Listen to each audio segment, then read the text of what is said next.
Well, I think that I would say you're right. Let's be consistent. Let's start teaching our girls that the Disney princess movies have problems too. Like don't sneak up on a woman and kiss her while she's passed out on a bed. Phylicia, welcome to the Bulletin. Thank you for having me. It's so delightful to talk to you. So a study that Barna did last year noted that porn it's actually become hard to define these days in this world where most Americans don't even consider full nudity or partial nudity to qualify as porn. So, as you're coming to this as both a woman, a mother, a wife, a theologian, what is porn? And is it the content that defines this, or is it a function, or is it some sort of mix of both? Well, if you were to look up on Google right now, definition of pornography, the very first thing that comes up is sexually explicit writing, images, video, or materials whose purpose is to cause sexual arousal. And so I can see why people struggle a bit with definitions of pornography, because seeing partial nakedness, nudity, isn't always meant to cause sexual arousal. And so examples of this might be Renaissance art or a picture in the National Geographic, right? Like, we know innately that these things are not designed, the setting in which they're used is not created, taken, set up to cause sexual arousal. And I actually think that Pope John Paul II had a really good quote about this. He did an entire essay on this about the difference between nakedness, for instance, in Renaissance art and pornography. And the distinction he made was between nudity, whose purpose is to cause sexual arousal, and, quote, nakedness without shame. And what we see today in much of American culture regarding sexually explicit writing, images, it doesn't have the Renaissance National Geographic vibe, if you will, right? It has a goal, and that goal is sexual arousal or exploration, or just that subtle attitude of there's something slightly naughty or bad about this. And I think that's what Pope John Paul was talking about. Shame hovers in that area of that naughtiness, or that, subtle, sexuality with shame, So I think that's a great distinction to come out of the gate with. You have a definition, but there are settings where nakedness is shameful and where it is not. Yeah, that's a good distinction to make. Research shows that 90% of women actually prefer the mental framing of erotica that is not a part of traditional visual porn. The erotic audiobook market has just exploded over the last few years. One of the sites that is a common spot for erotic audio had 5.4 million listeners listening to content in 2022. It was up 500,000 from the year before. The New York Times has reported on the rise of romance bookstores. So what do you think why do you think it is that women would rather hear or read porn than see it? Well, my husband and I have both experienced this personally. We both have a history of pornography addiction, mine in the form of erotica, his in the form of visual pornography, and both of us since work with people, men and women respectively, who are breaking free from those addictions. And so in our experience working with the ways that pornography reveals itself, women tend to be drawn to pornographic content that allows them to imagine being the main character in the story. So when you think about it that way, that the setting and the conversation and the relationship and the desire of a man towards a woman is being framed in story, it's much easier to put yourself as the center of that story. You can imagine it in your mind, and you can actually even customize what's being written to yourself. Whereas for men, when they're looking at visual pornography, which tends to be, for both men and women, obviously participate in that, but has tended to be male dominated versus the erotica industry, which is more female dominated. It's a difference of how desire is processed, and I'm sure there's so much science that would be fascinating to study in this area. But men are looking at that image, and they're often going to pornography out of a childhood wound, and the pornography helps them to take back a form of control. And oftentimes, men are not looking at that pornography as the main character in a story, but more as, they're looking at the woman's face and feeling like this person desires me. That's often what you'll hear when you talk to men who have had these addictions. So in both cases, it's really quite heartbreaking because men and women are both seeking to fill a wound or a void when they go to this material, and they don't even realize that's what's happening. Women want to feel loved and desired, and this storyline allows them to do that. Men want to feel loved and desired, and this visual allows them to do that. But the way our brains and personalities work, we participate in trying to put salve on that wound in different ways. I think it's so fascinating that you talk about, for women, that temptation within relationship, because Rebecca Yarros, who is the author of Onyx Storm and a number of other Romantasy novels, actually in an interview was asked, what is the relationship you have with your husband? And she said that she loved her husband and liked to sort of insert him into the story because this was a way of celebrating their relationship. But what I'm hearing is that what she perceives as a celebration of her relationship with her husband can actually be meeting a place of deep longing and woundedness for women who desire that kind of attention or care or love. Yes, exactly.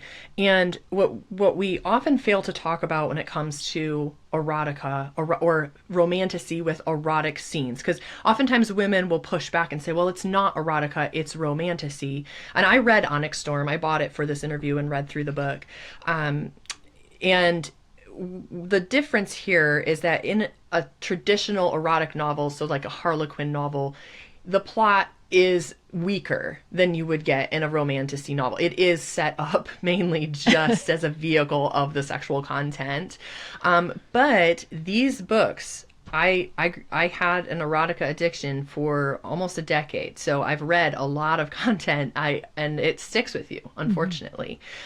These modern books, this romantasy that's not labeled as erotica, the scenes in these books are more extreme than what I was reading in Harlequin novels years ago.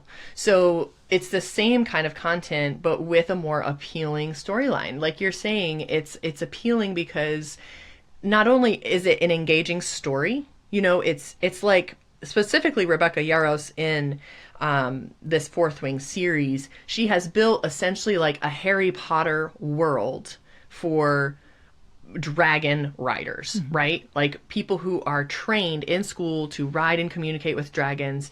And think about it. The primary market of this is millennial women who grew up reading Harry Potter. Yeah. And Twilight. And Twilight. It's like the best of both worlds. Yeah. You have the main male character who is like this, shadow. He has like a shadow power. Twilight vibes there. And then kind of the schooling and everybody who's in the school together has that Harry Potter element. It's genius writing on her part in terms of the plot. But what's unfortunate is that it's appealing to these women and ushering them into what could be and often is the beginnings of an addiction.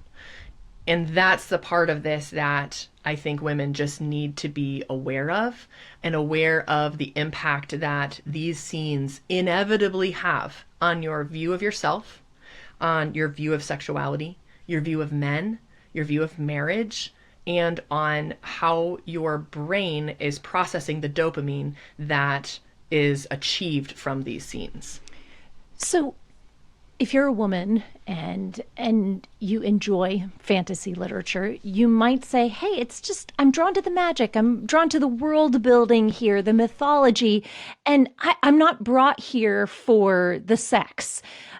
Talk to me a little bit about how your relationship developed with pornographic literature, because even if there's an entry point that seems relatively harmless, there is something that keeps you there, right? In that Right. literature, what did that look like as your addiction developed, and what kept you there in that space of bondage?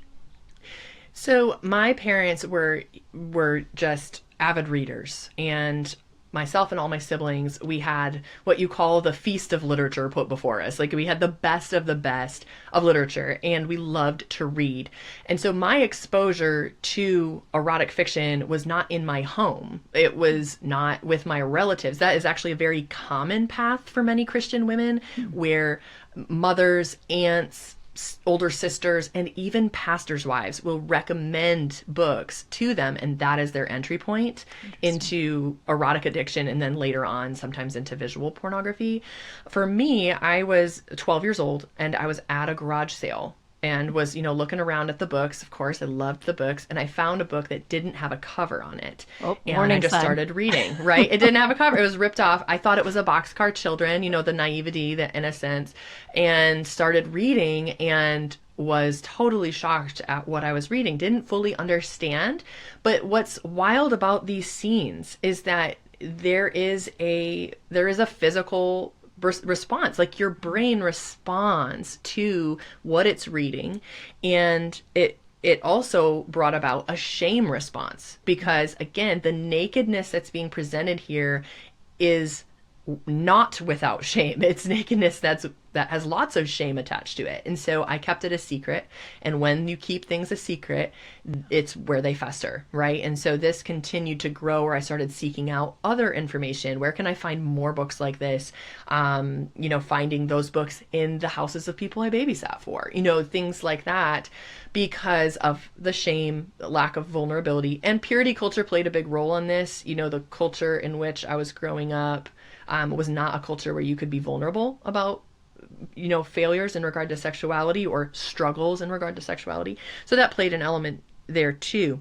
But by the time I was in college, I knew I was a believer, and I was like, I feel like I'm living a double life. I know this is affecting how I see men, and it's affecting my dating life, because the men in these books are often very aggressive. They're very dominant. They're kind of patriarchal. And the way it's presented is as a good thing, like as strength and as, virility. And what's funny to me is that as a woman who leads a ministry, I'm a CEO of a ministry, I would say, if you had to define me, I am a true feminist in the sense of the word, a true, empowered woman by the Holy Spirit of God, doing his work. I find it so puzzling that strong, quote unquote, feminist women are overlooking the toxic masculinity that is written into these books. And the bar for it is consent. Whereas in Christianity, the bar for sexuality is not consent, but honor. So, when I'm reading these books and seeing how it's shaping my view of men, I was being drawn to men who were emotionally unavailable, who were avoidant attachment, who were sexually pushing boundaries. And I thought that was attractive, because that's what I had consumed for years. And when I met my husband, who is the most humble, kind, gentle, loving, and strong man, it was actually difficult for me at first to be drawn to him, because the way I perceived masculinity had been so twisted by this content. And so I just think that we just need, this isn't a conversation that's often being had about the effect that it unconsciously has over time on how we perceive our husbands, our dating lives, all of those things. How would you push back on someone who says, Phylicia, this has been a problem for a long time. Ever since Disney princesses fell in love with princes who they'd only known for a night and chased after them looking for an extra shoe, we've been falling in love with men who are emotionally unavailable or relatively distant. Is there something particularly unique about this problem when it comes to those expectations that are set up for women? Well, I think that I would say you're right. Let's be consistent. Let's start teaching our girls that the Disney princess movies have problems too. Like don't sneak up on a woman and kiss her while she's passed out on a bed. But I do think that there was a shift, actually, if we want to talk briefly about like this from a literary perspective. J.R.R. Tolkien, I think it was Tolkien, yes, it was Tolkien, absolutely detested what Disney did to the classic fairy tales. I believe he was alive when they started to come out. When Snow White came out, he was alive. And he hated it. And he publicly stated this, that he hated what had happened because they had been ripped of their true core. They had been kind of gutted of this true core of good versus evil and any real personality to the damsel in distress. Mm-hmm. Really, and that's what we see when you follow it through. What's happening in these Disney movies that are made in the 30s, 40s, and 50s is largely a reflection of the culture and how it perceived women at the time versus what those initial fairy tales, as written by the Grimm brothers and others, were saying.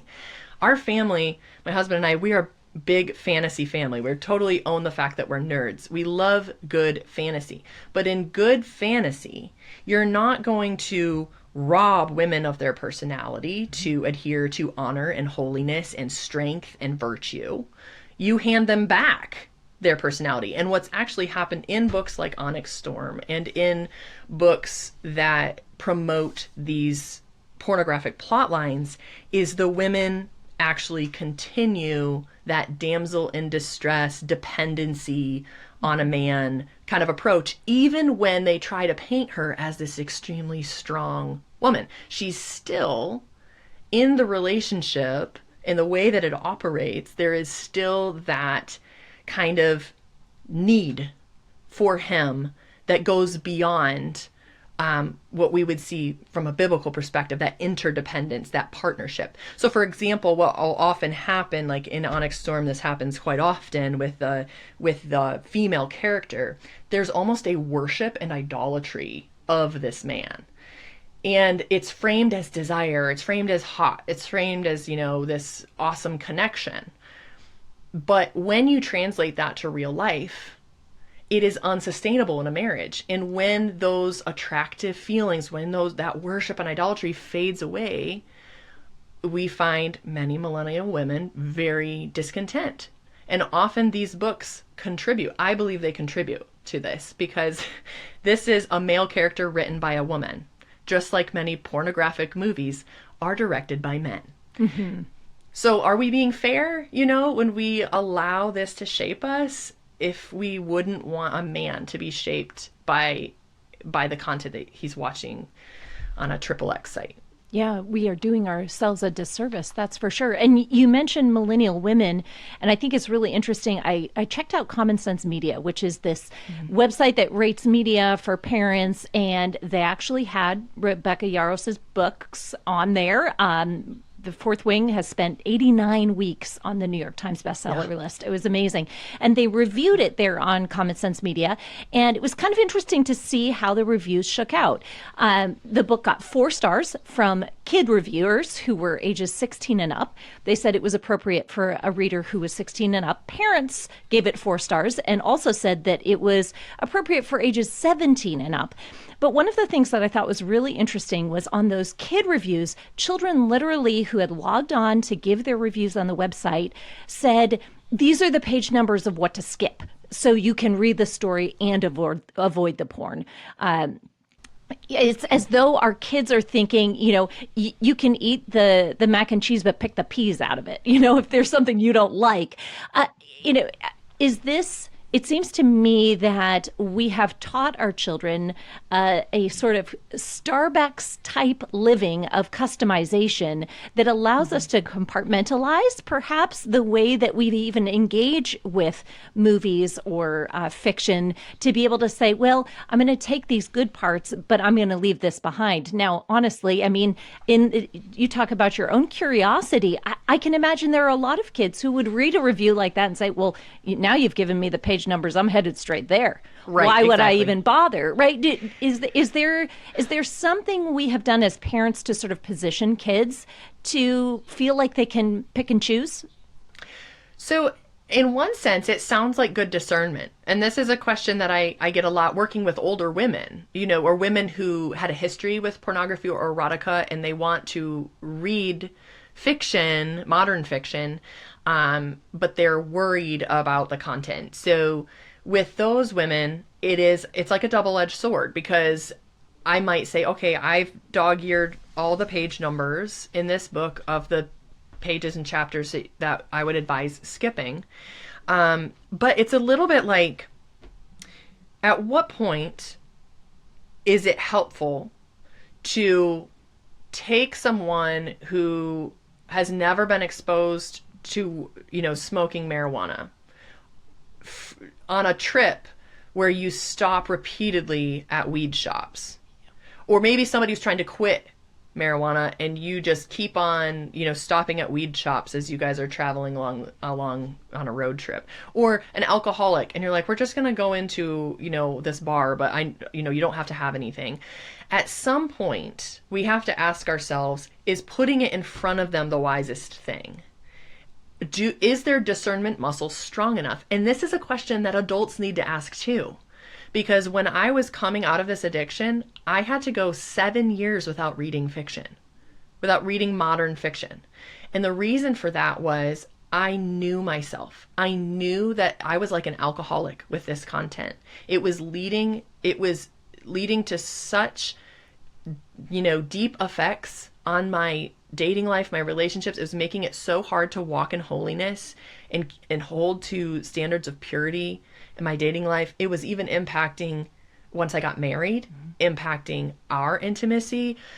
And I think that Christians today, we often tend to look for the lowest common denominator and maybe trying to ask, well, is it a sin? Is it a sin? Like, is God gonna hold me accountable for this? When the real question isn't how far can I go, but how holy can I be? Now, I'm not saying you only ever have to read Anne of Green Gables. I do think that you can read a book like this and you can skip the scenes. I think some people can do that. But there are also so many book talk influencers and people who give clean fantasy recommendations. Mm-hmm. And one of the signs that you have an addiction is if you get bored reading those. If when you pick up The Hobbit or a Brandon Sanderson novel, that's fantasy, that's fairly clean, if you are reading that and you find yourself checking out and getting bored, I guarantee you that you have become dependent on the dopamine from those sexual scenes. And that's what people need to be aware of. What we need to stop and say, okay, this is a problem. I'm checking out because I want that content, and this should be an alarm bell that I need some help. And there is freedom on the other side of that, where there's so much good content, so many good books in the world, So just being aware, I think, are you able to discern and skip over content? Probably. Some people definitely can. Is it the wisest choice? Not always. Yeah. That comment makes me think of a dear friend of mine who is in recovery from a pornography addiction, very long pornography addiction, who said, it's not every man's battle. It's not every woman's battle. It doesn't have to be your battle. That you can experience a freedom from that bondage, that the sort of, well, I guess everybody deals with it attitude really doesn't reflect the power of the Spirit to be able to work a renewing work in you. And yet, it is clearly hard for men and women to break free of this. A Barna study said that 56% of women under the age of 25 seek out porn, while a third of them are regularly seeking it out every month. We know that the erotic book industry has just gone bonkers. Sales last year were an increase of almost 10%, which you and I are both authors. And boy, that would be awesome if we saw that kind of a sales increase from our work, But it is clearly, there is a draw. It's everywhere in hotels and in airport bookstores. It is everywhere. So it's got to be very hard for a person who says, I hear you, Phylicia, and I want something different for my life. How do I actually do this when it's literally like I have to put blinders on? Where do I look? I mean, do I just walk through life looking at the ground because I can't raise my eyes because I don't know what I'll see or what I'll engage with? How did you come to that place where you said, okay, I need freedom from this? And what did those first steps look like for you? Yeah. Because I imagine it wasn't easy. No, it wasn't. And there will be people in your life who tell you that it's not that big of a deal. It's partially perhaps because they feel convicted by your trying to find freedom from it, your recognition. When I talk about this online, because I do, there are women who get very angry and defensive, and you just have to anticipate that will happen. Like it's just a book? It's just a book. It's not that big of a deal. People are doing worse, which is never the measurement of what is good for us. In our home, we try to go by the kind of classical education model of what is good and true and beautiful. Now, that doesn't mean that you only, again, ever read these like passive stories that don't have, the more gritty plot lines. Those are part of the good and beautiful because it is the good triumphing. It is the good reconciling, right? But for me, it started with eliminating the areas that I knew were the greatest temptation. And for me, that was romantic fiction. Basically, I just stopped reading romance completely. And part of the reason I didn't just switch to closed door romance was because for me, the entire romantic plot line was creating discontent for me as a single woman. And then the other part of it was I was finding myself like still searching in the plot line for those scenes while I was reading. Like my brain was actually hunting for them. And I was like, you know what? Let's just switch genres. And I switched to like memoir and nonfiction and like children's literature, like genuine children's literature, not young adult, like kids chapter books, which isn't for everybody. But, theology and memoir and things like that, where I knew this wasn't going to happen. I was safe. And for me, I also stopped going to the movie theater back then when we went to movie theaters. I stopped going to the movie theater because I couldn't anticipate what scenes would maybe be in a movie. And I just knew I need a period to detox. Well, now that Josh, my husband, he works with a program called Revive Your Life that's for pornography recovery. One of the things they do in that program is they actually intensively detox the men in the program. Like intensively detox them from pornography, but also from the other things they go to for dopamine hits. Mm-hmm. So like junk food or shopping, impulse shopping, things like that, because often you will transfer your addiction to something else. And you have to kind of rewire your brain by completely breaking from the thing that your brain has become dependent on. And I didn't know that back then, but that's what I did. And so it became months and then years where I just was like, I can't read that. I can't watch that. Just me, no judgment on you, but this is just me. And then slowly was able to reintroduce clean romance, or starting with old classical romance like Pride and Prejudice and stuff, and then introducing more. But if you're in that place and you're like, okay, I have kind of created a boundary, you're like, what do I do now? Like people often say, what do I read? Mm-hmm.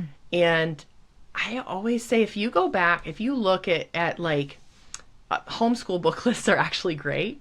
Homeschool book lists often have like the list of clean but classic novels from a wide range of different experiences and across history. That was one place I looked. School, like not elementary, but like middle school even will have sometimes like book lists. And this all might sound like I'm talking down. I'm not. This is what I did. Yeah. And the purpose of it is just to get you to the point where you appreciate a good story for a good story without needing to have that edge to it. And then once you are in that place, reintroducing fiction that honors what is true and good and beautiful and helps you to continue on that path. I love this because you are speaking the words of C.S. Lewis right at the beginning of The Lion, the Witch, and the Wardrobe. Remember, he wrote in that dedication, "Someday you will be old enough to start reading fairy tales again." And I think that this is perhaps one of the pieces of the rise in women's porn that is so insidious to us because it is dehumanizing, it is escapist, but it's also taking a genre of literature that can be so beautiful. I mean, Lewis says, let there be wicked kings, let there be battles and dungeons, and let them be killed at the end of the book. Like that that this genre in particular can be such a precious vehicle for good and true and beautiful words to be spoken and truths to be conveyed. And so it feels like a particularly insidious way for untruth to worm its way into women's hearts. That's so well said, because innately I think Tolkien, Lewis, Chesterton, they all said this, that there is an innate desire in the human heart for that story arc of good and evil and the reconciliation of all things, of me being a part of that reconciliation, of me being the warrior queen or king if you're a guy. It's just having that desire to be a part of something bigger than ourselves. Mm-hmm. We're drawn to these stories, and that in itself is not bad. I think there's a reason we're drawn to things like Fourth Wing, because there is an adventure to it and teamwork and there's dragons, right? But then there's this element that is so insidious within it that instead of it just being this story that is showing us truly good versus evil, there's actually an intertwining of good and evil, and subtly presenting us with a worldview that is very gray. Mm-hmm. And we don't realize the effect it's having on us when we're sitting in book club and women around us are saying, here, this is our next book, or like, I think you'll love it. It's so good. It's so good. That's often where the challenge is. And I would say for many women who hear this, maybe they don't read this at all, or maybe you do, and you could listen to this and come away without a changed mind about it. But what I just would beg of all people who read this content, even if you decide, for now you're just not going to make any changes based on what we've shared, please be honest with the people you share this content with. Mm-hmm. When you are recommending these books. This is a millstone around the neck of younger believers. And if you saw the emails from the women I've worked with over a decade, 12 plus years, just the grief and the anguish and the agony of trying to find freedom from an addiction that began with a trusted woman in their life handing them a book when they were 13, 14, 15, 25. Someone who they trusted to be a spiritual advisor, somebody who they knew they could follow into spiritual maturity. This is where a lot of this is happening, where women are, I was watching a reel on Instagram talking about this when I was researching more about what's the culture around these books. And it was a reel that said, I'm a Christian woman and I read smut and I'm not sorry about it. Mm. And in the comments, women were saying that they were listening to smut on audio while they were setting up chairs at church. And I just thought, this disconnect is beyond anything I can imagine, because if a pastor was sitting in his church office watching pornography, we would be outraged. Mm-hmm. But that is what is happening here. And then these women are turning around and recommending these books to younger women who trust them. And so I would just say, please, even if your mind or heart isn't changed on this topic yet or ever, please at least be honest and say, there is content in this book that may be a stumbling block for you. Yeah. And I don't want to put a stumbling block in your path. So just be discerning in whether this book is for you. That's all you have to say, because that's the truth. Well, there's so much power in bringing something into the light, right? We think that the things that are so shameful need to remain in darkness, but this conversation is such a reminder to me of the power that exists for us, that is available to us when we bring things into the light. Both the power to reconcile relationships, as you're talking about, but even renew our minds as we interact with the very real longings that we have for intimacy and desire. How do we deal with those as Christians? The transparency that happens in community is the gift to us that is the church. So, Phylicia, thank you so much for this conversation. I hope it's been helpful to you listeners. We'll see you next time. Listen to the full episode wherever podcasts are found.